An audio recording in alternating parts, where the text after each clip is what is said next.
Welcome to United Shades of Gray, Conversations of Race in America on WSGW. Now, here is your host, Kareem Bowen. Good evening, ladies and gentlemen. Welcome to another edition of United Shades of Gray. We call it Conversations of Race in America. In the studio today with the guys, the fellas, what's going on? Not too much. And Marco's like, I don't know which guy you're talking about. I'll jump in as always. Mark Bassett, always to the guy who rides strong to my right. And then across from us, the producer, John B. in the place to be. What's good, John? Warm clothes. That's what's good. Okay. Speaking of warm clothes, if you take a look into our monitors, you'll see that John and I have both, we are in Michigan, and the weather has decided to change. And I came in today. I got on long sleeves and kind of like a sweater like 4 vest. or 5 layers on and a t-shirt. Yeah. Better be glad I don't have my thermals on today. And Mark is like, dude, what are you doing? It's not that cold. I'm like, are you crazy?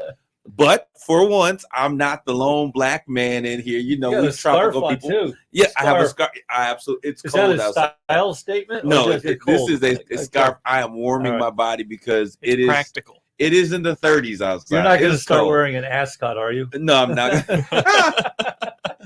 Not a chance. But I'll tell you what's up.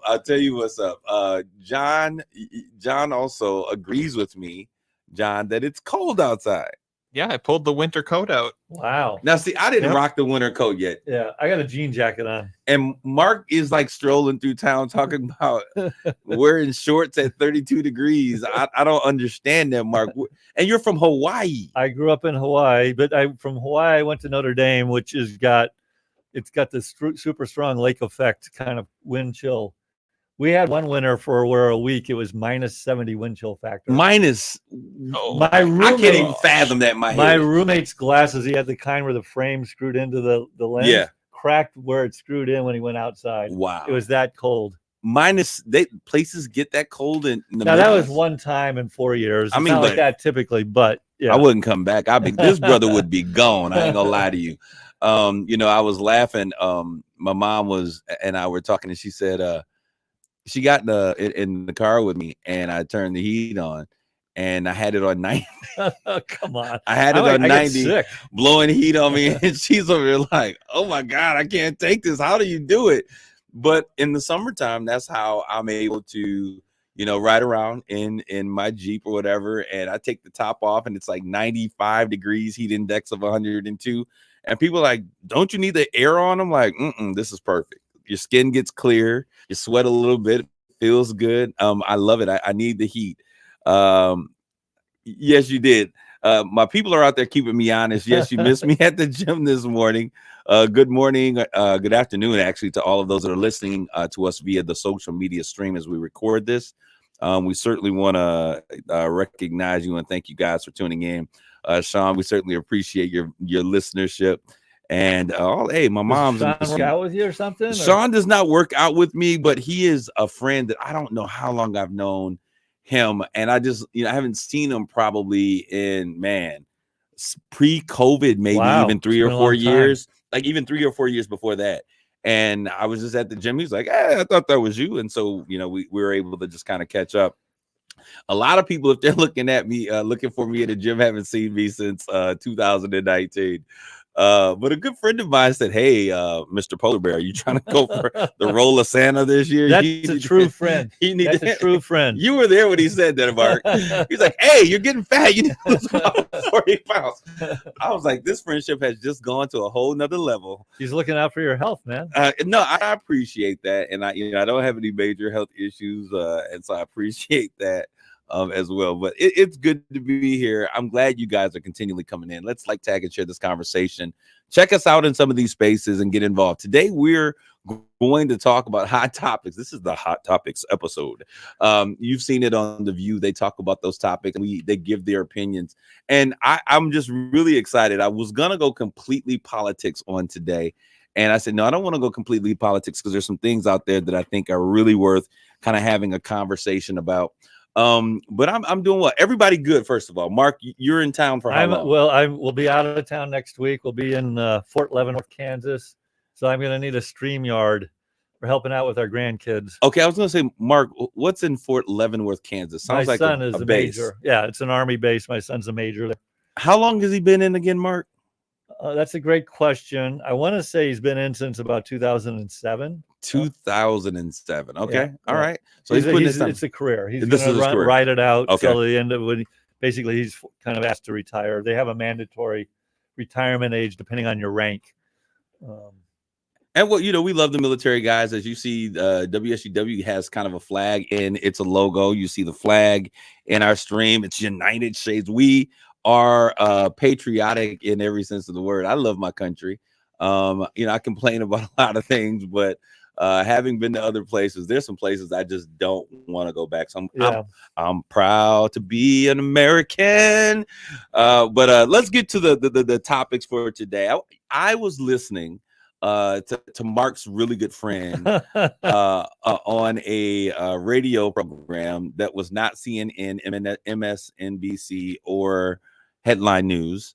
And there was this one of the spokespersons brought up the concept and started talking about white replacement theory. Have you guys heard of this before? I've heard it kind of superficially in passing. I know at a really high level what it is. It's kind of so ridiculous that I don't pay attention to it.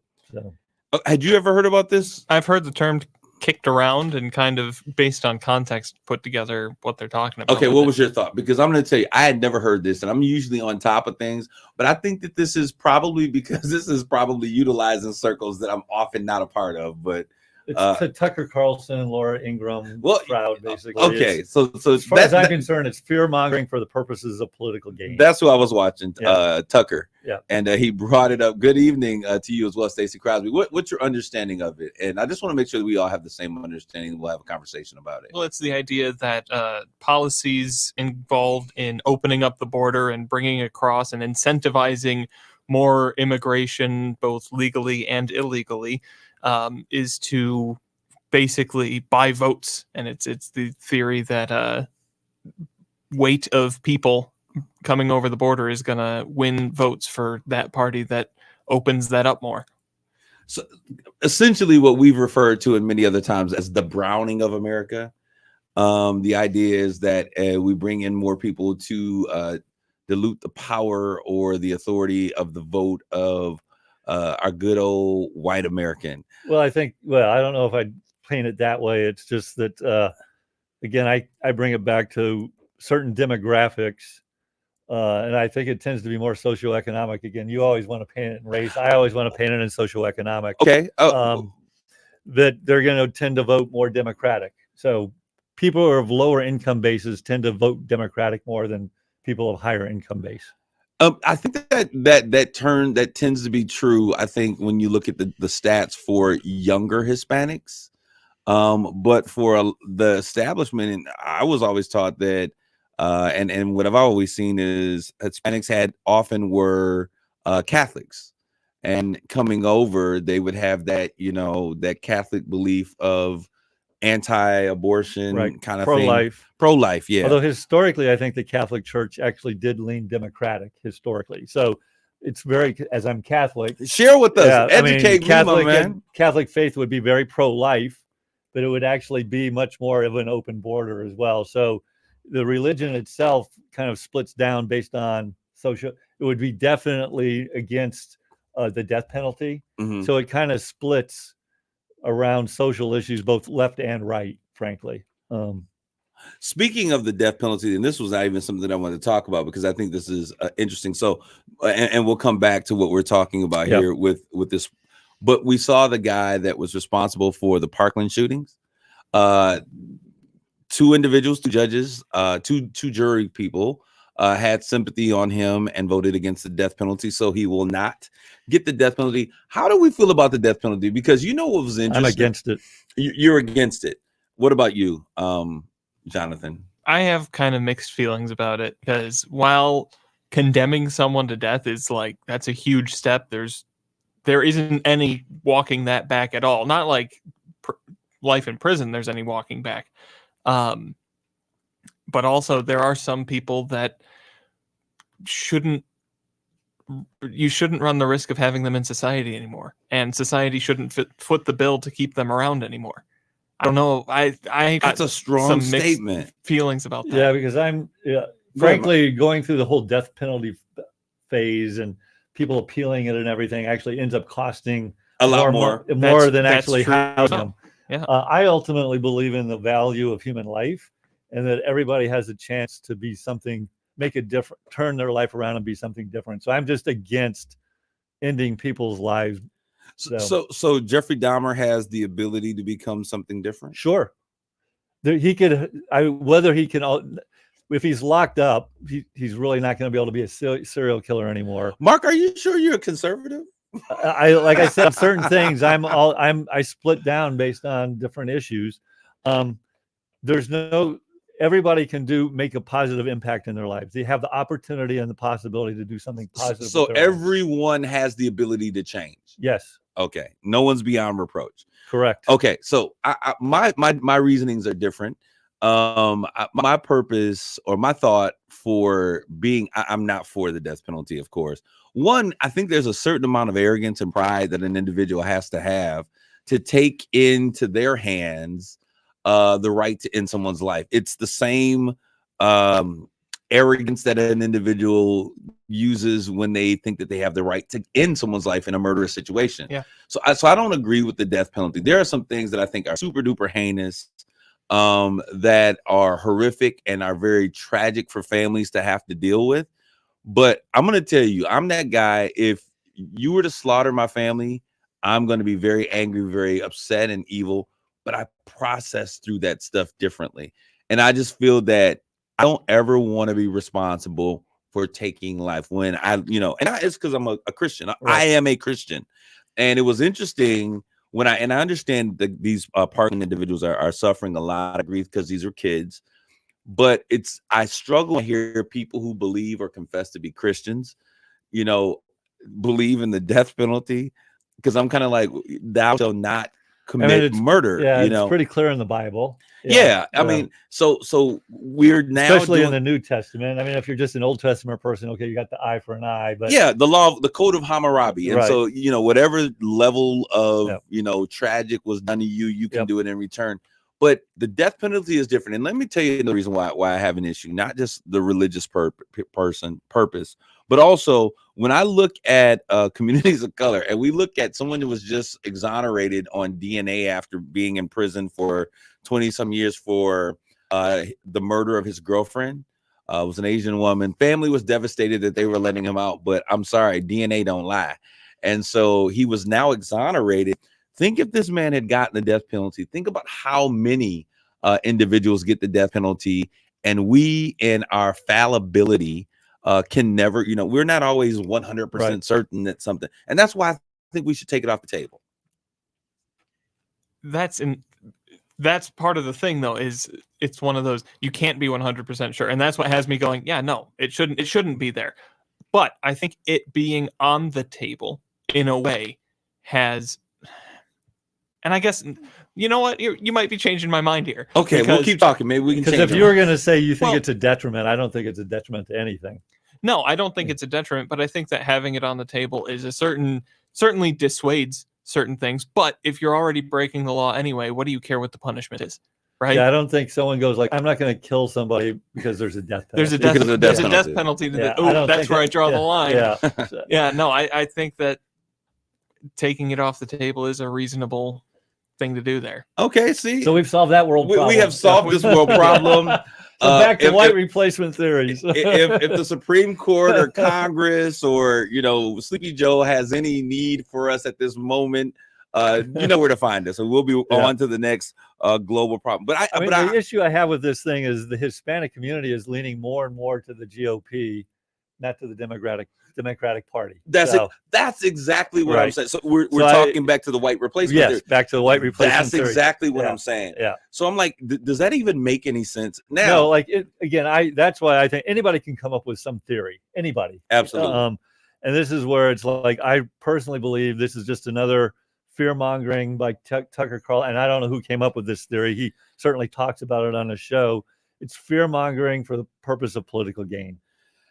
And but I'm wondering what is. I guess it activates. I think though,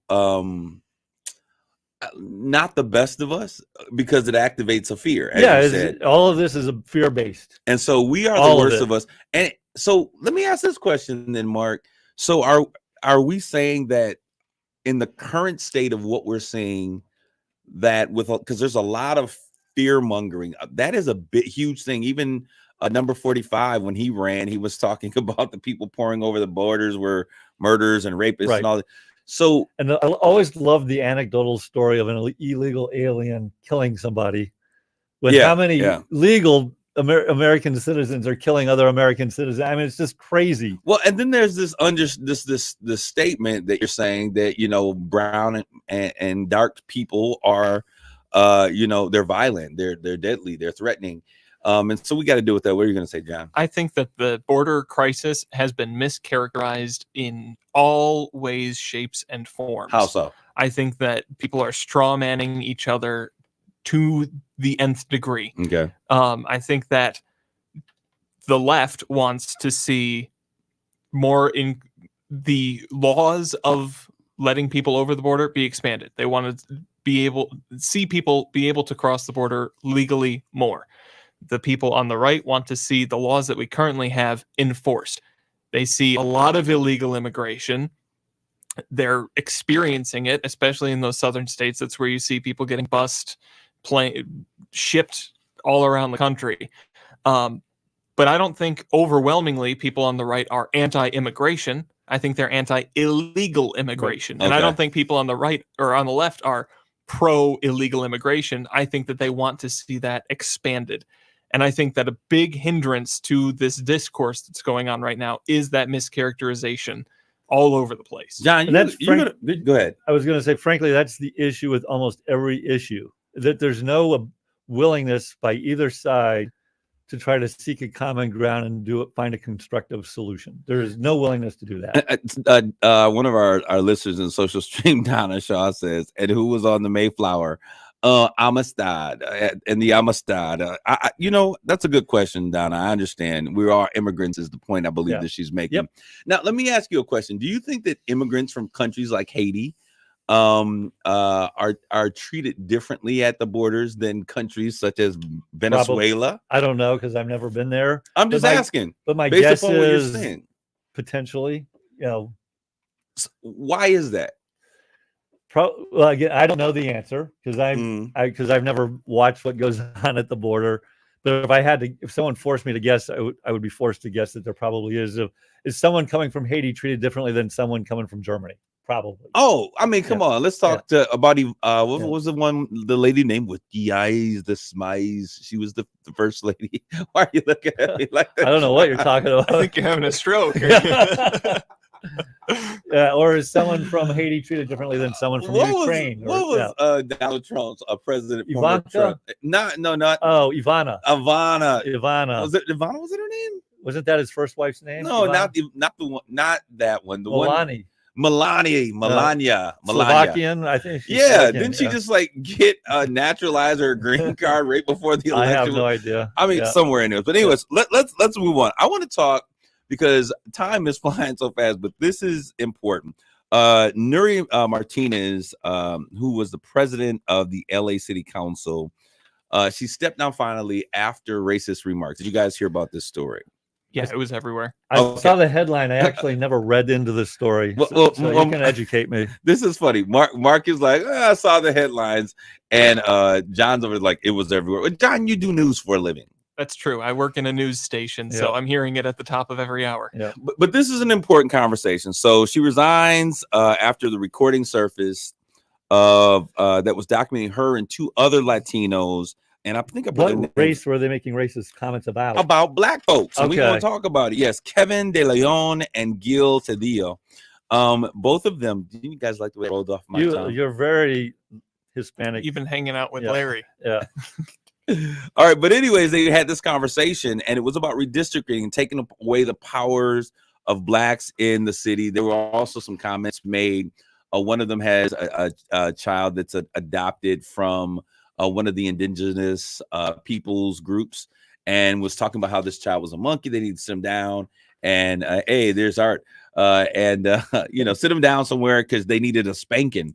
But the idea that Hispanics are, and this is an issue in the Black community, and we're gonna have to bring Larry Rodarte in, and Bobby De Leon, who are a part of the MAC, the Mexican American Council, and have this conversation, because I brought this up when we were talking.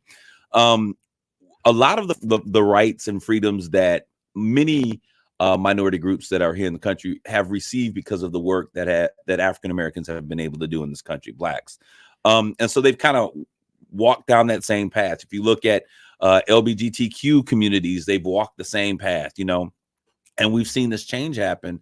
But there is in minority America, there is a feeling in Black America that Hispanics desire to replace us as minorities in this country.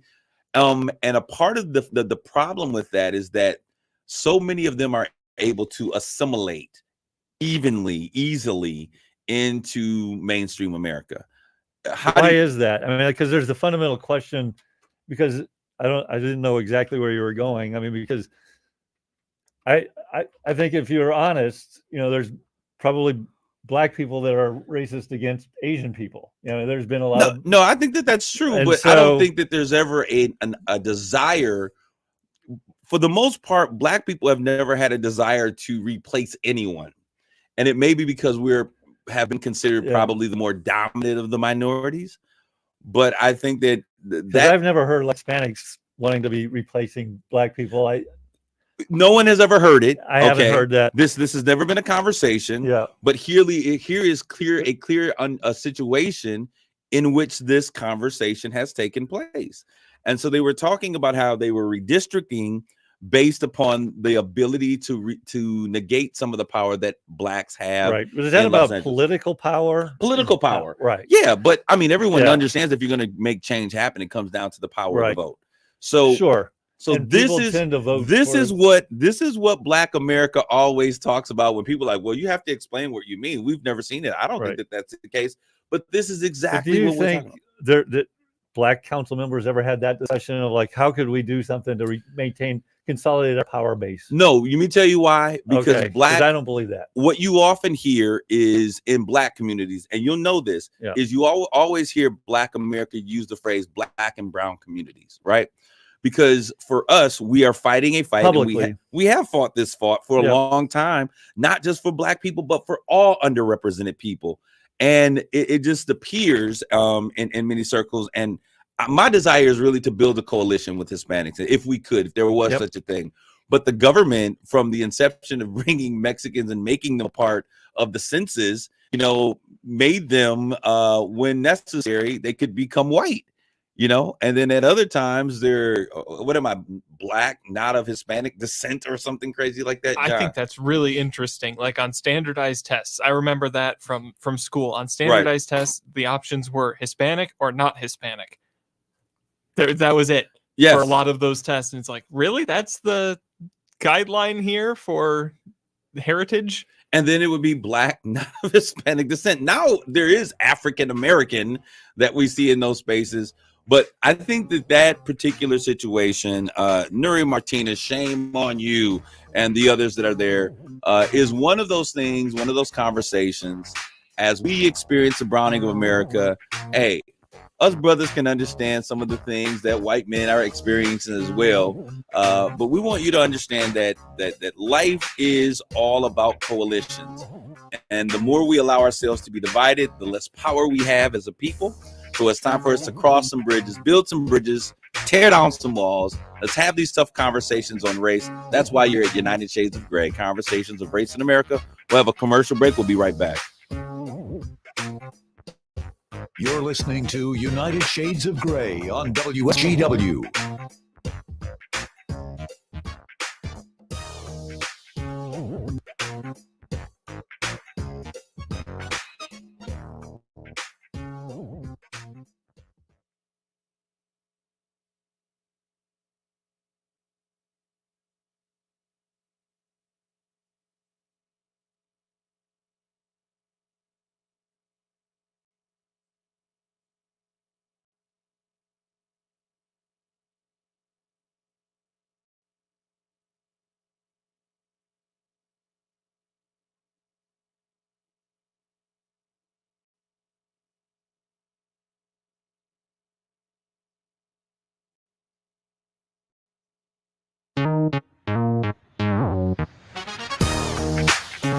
You're listening to United Shades of Grey on WSGW.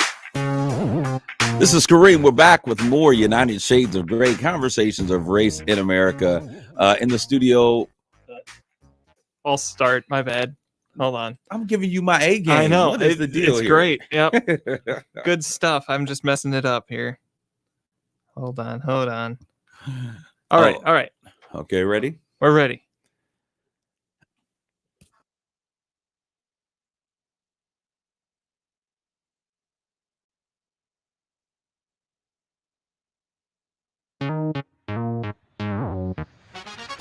You're listening to United Shades of Grey on WSGW.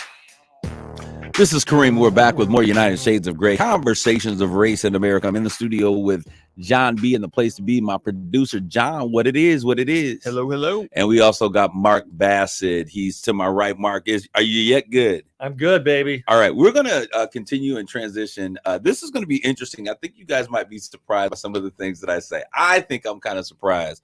But in the news lately, and this is when we talk about hot topics, Kanye West, now who has officially changed his name to Ye.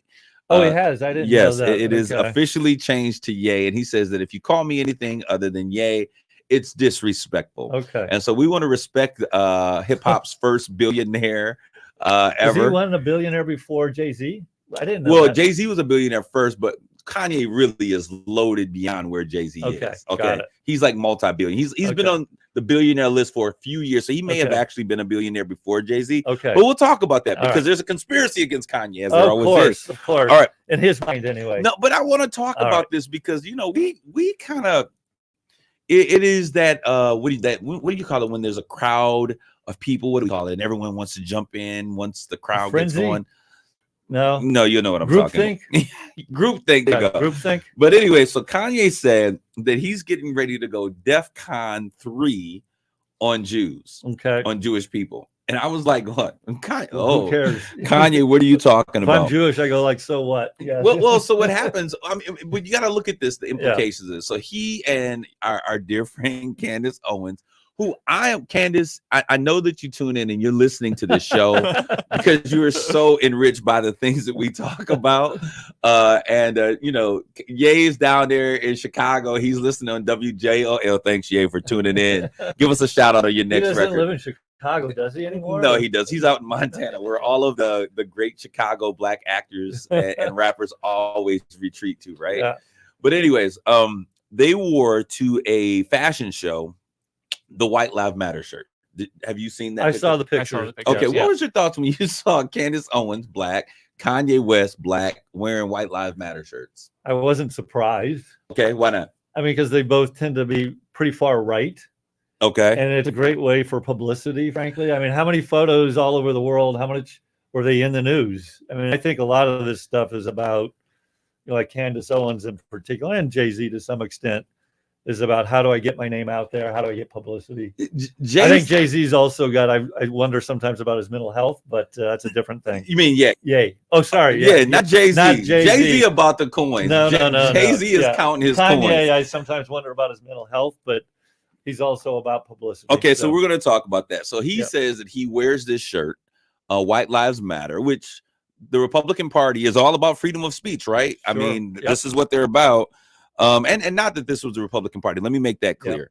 But anyways, he says that when he does that, 3 of his SoFi concerts were canceled.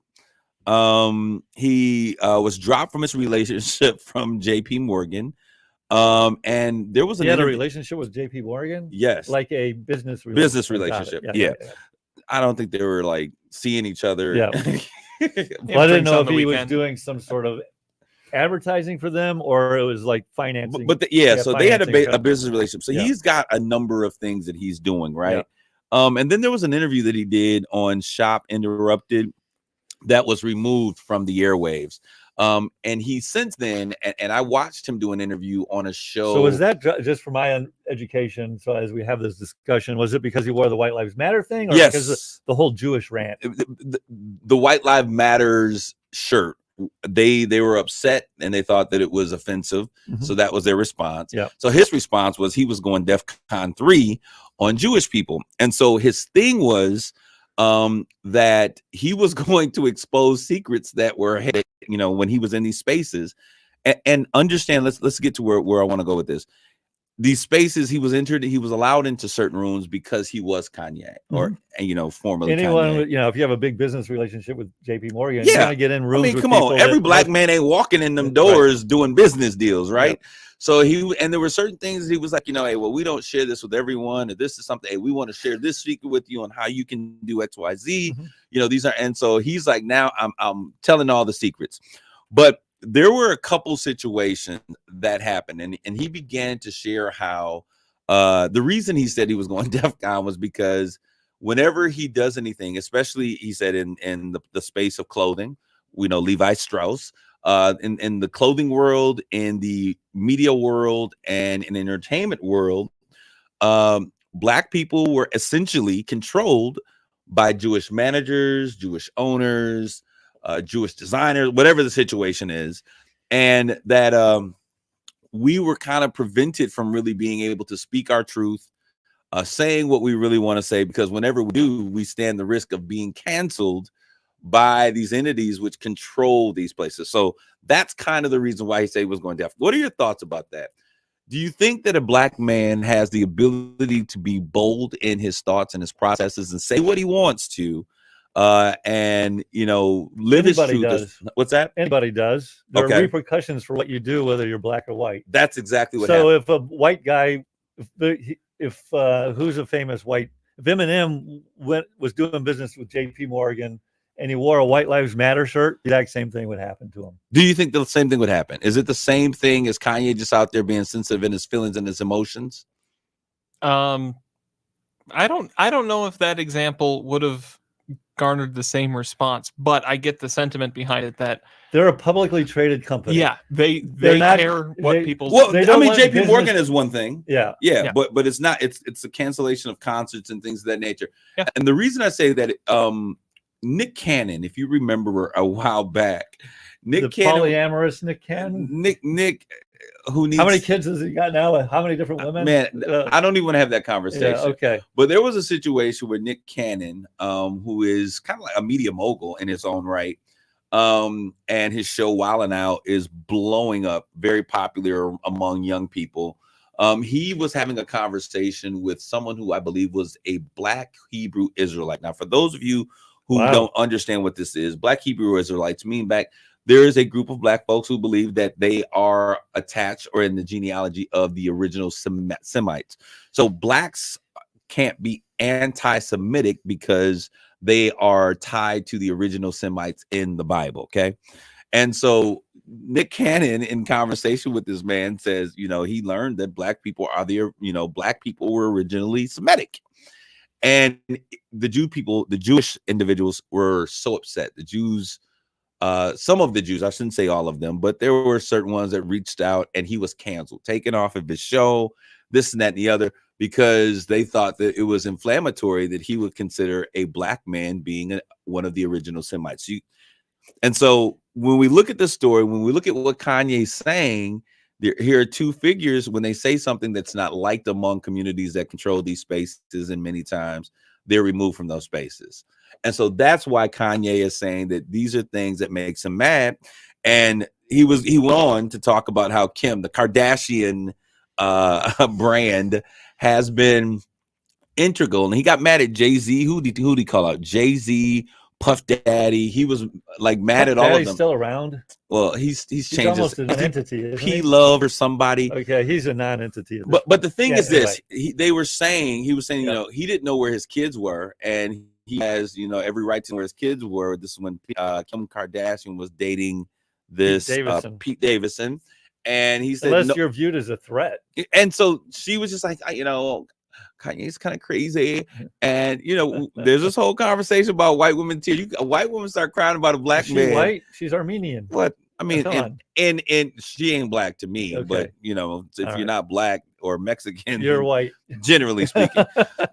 so anyways, none of them would tell them where she was.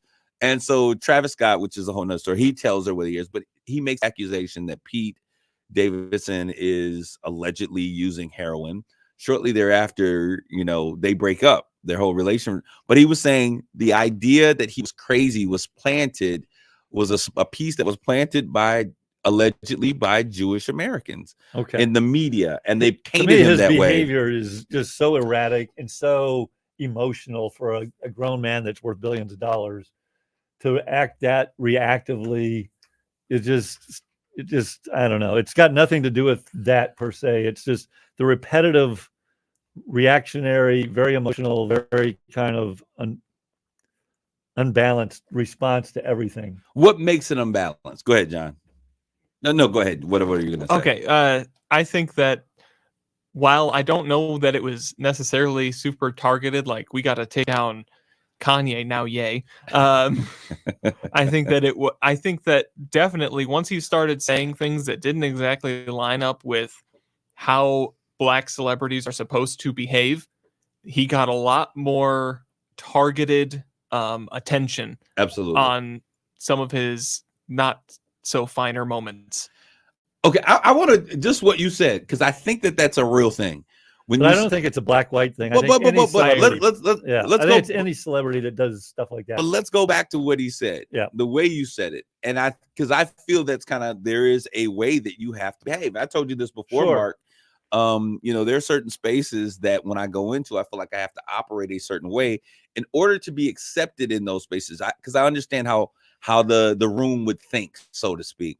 I bring my whole self into a space, but I understand how what's acceptable in that space. So the way you said it, when certain Black celebrities stop acting the way that they're supposed to be acting, and I think that there is some truth if you take a look at who's in charge of these major labels, whether it be music industry, if you look at the Clive Davises of the world, if you look at the clothing world, if you look at most of the agents or owners of agencies in sports and entertainment, if you look at there are a lot of Jewish people, and no offense, that have done an amazing job and are owners of these entities. And so I would say, to a point, I understand what Kanye's saying when he's saying it's what. I just don't know what you would expect when you wear a White Lives Matter shirt to a public event. The whole conversation. I don't care if you're Black, white, or Hispanic. You're going to get a reaction. Well, you're going to get a negative reaction. No, you absolutely are. It's the same reaction that you get as a Black man wearing a MAGA hat. But there's a lot of them that do that. You have friends that do that all the time, Mark. But my thing is, because even Black America is struggling with what to do with him. We love his creativity, we love his music, we love his beats, but we're done with the antics, okay? But because I don't normally listen to him, when I listen to him, I had to ask myself, is there an internal workings within the entertainment world that if you don't get into alignment with how they feel, they basically have the ability to blackball you? For sure, just like they do with women.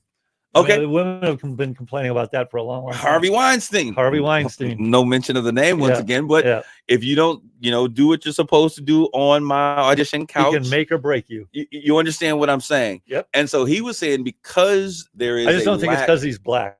No, it's because Black people, this is what he said exactly, is because Black people don't have connections that white America has. It wasn't because he was Black. I have this, again, I think if a white guy wears a White Lives Matter shirt to a fashion show, the same thing is going to happen to him. But hear what I'm saying, right. Okay? Yeah. He's not saying it's because he's Black. Okay. It's because he does not have the connections. And he often refers, and this is offensive, and these are his words, not my words. He says it's because we don't have oil money. Yeah. And we understand what that means. And so because we don't have that level of money, that we don't control systems, so that we are always the richest dudes in the country, man. And that's why he says that he's going to buy his own things and create his own systems. Great. So that he does have the real power of freedom of speech. Go ahead, John. Yeah, I don't think it's racially motivated either. I think we kind of all agree on that. But I think that it is ideologically motivated, that those in charge of those systems, and again, like JP Morgan's a publicly traded entity, they care what people think. So when people in charge of these systems, in charge of Hollywood, they've talked, several actors have talked about, there is a list of actors and you're either on it or you're not at any given time. And it goes through phases. Okay, But let's go. I'm sorry, were you done? But I think a lot of this is ideologically motivated. If a white guy had the same ideals that Ye has, I think he'd be in a similar position. This goes back to what I was saying about the situation. Until they get caught with their hands in the cookie jar, white America struggles to believe certain things that we talk about. And I'll use, for example, if you go back and you look at what's happening historically, and I am a bridge builder, and if you have but I'm going to tell the truth. I'm going to say what I really feel. If you go back and you look at what happened with Martin Luther King and Malcolm X, all right, now the truths are coming out is that the government was very involved with these two men not being able to coexist, fighting for the same thing. And so because Malcolm X was saying, listen, we're going to do this by any means necessary, which means like, I'm not going to jump your hoops and play your games.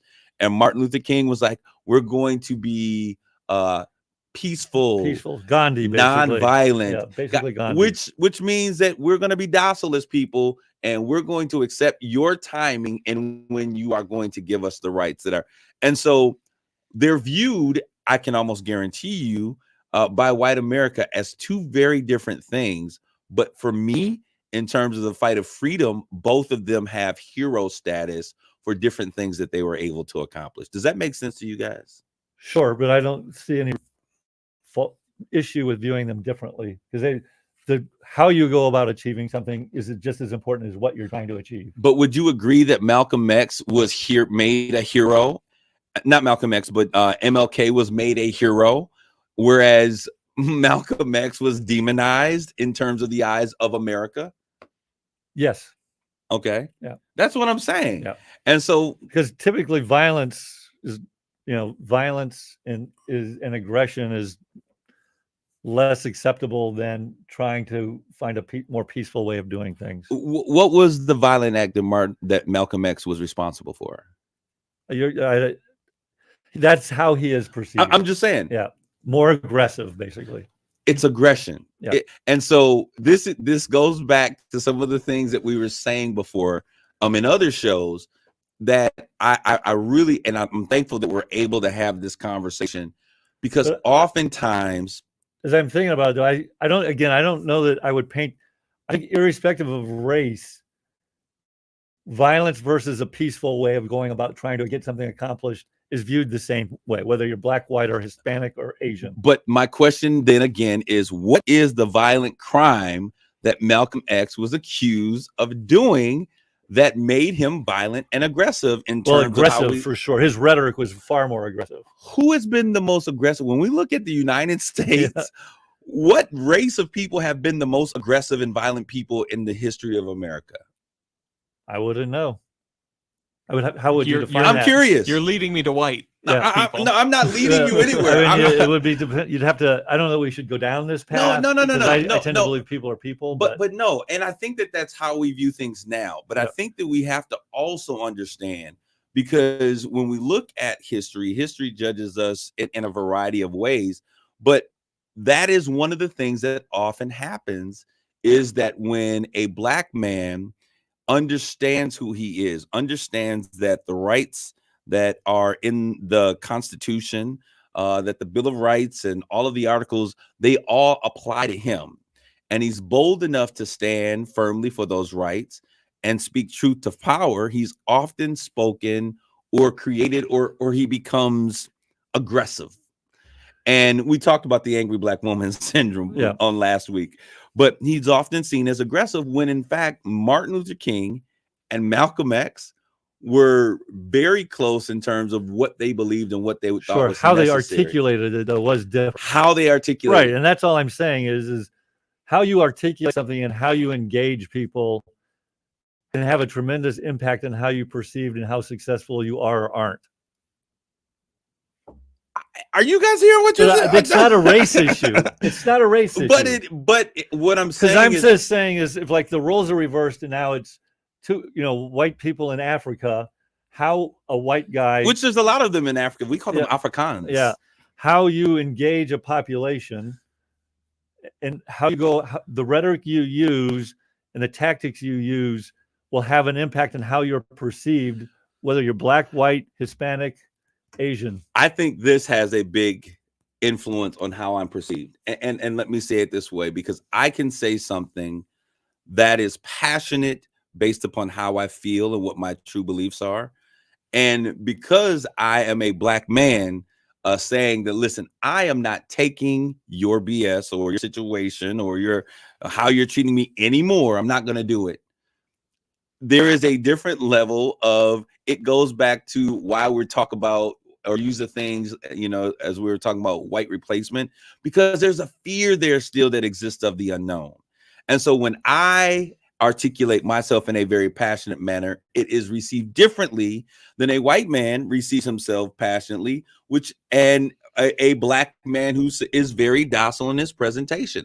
I've never been one to eat, to eat hamburger. Yeah. So would you say Martin Luther King was docile? I mean, because I would think that Martin Luther King was what I would consider a pacifist.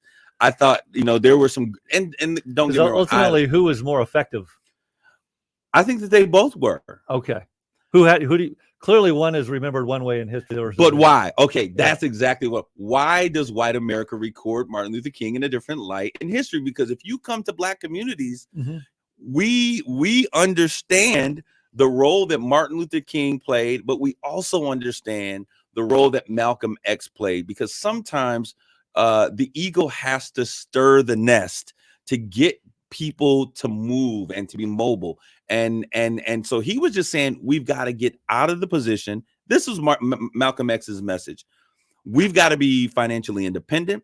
We've got to create our own, because what they give us is never going to be equal to what they provide for us or what they have for themselves. We can no longer wait on the government to provide and to finance the things that we need as a people. And we've got to do this by any means necessary. That means if they slap us, we're slapping them back. Martin Luther King says, we got to provide for our people. We've got to be willing to do, because they're not going to give us. Separate does not mean equal. Separate and equal don't mean the same thing. And we're going to sit here and we're going to be passive until they recognize until the good white people who are standing with us recognize that this ain't right. They're saying the same thing. One is just not willing. How you're willing to go, how you're trying to accomplish something is different, though. That is absolutely different. What are you thinking, John? I see your head moving. He's thinking. Oh no, I'm about. He's to, like, oh, we only have no. a couple minutes left, and the thing. What was it you said? I'll give you the last couple minutes. What was Malcolm X's message? It was the way you put it. Yeah, give me the words. We got to do it ourselves. It's got to be self-empowerment. We've got to create communities. We've got to build and protect our communities, because nobody else is going to do it. And we got to do it by any means necessary. And we got to stop waiting on the government to do it for us. A white guy says that today, he's a right-wing extremist. How do you figure that? Because we didn't say we were overthrowing the government. No, but you saying we got to stop waiting on the government to give us what we deserve here. We're going to go do our own thing over here. It happens all the time. Right. Michigan is militia world, if that's what you're saying. Exactly. They're the exact same thing. But the difference is this. It comes from centers of power. Like, if I have no power, and power is never going to, concede itself. That is something Frederick Douglass said. So if I have to wait for people who have power to empower me to have the things that I deserve as a person, it is not the same thing as someone who has literally been in power forever. These people are not the people he's talking about have no power. Yes, and so it's completely different with people. No. It is completely different. Let me finish. It's completely different when white America says we're going to hold on to our power because we are the original ones and this is our land. And there's a completely different mindset. You can't paint all whites as monolithic. No.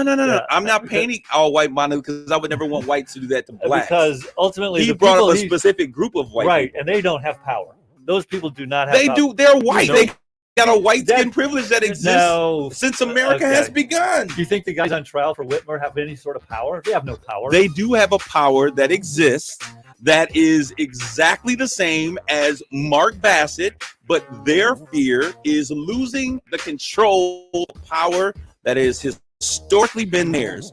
A black pastor man with a scarf on, Pastor Curry. God bless you all. I want to thank you guys. Now I'm getting shots at Mark, my attire here. I want to thank you guys. I love you guys. I love this conversation that we're able to have. For those who are out there, continually tune in. These are the things that we have to say. We got to have the tough conversation. We love you guys all. Take care of yourselves and each other as we will one another. Grace and peace.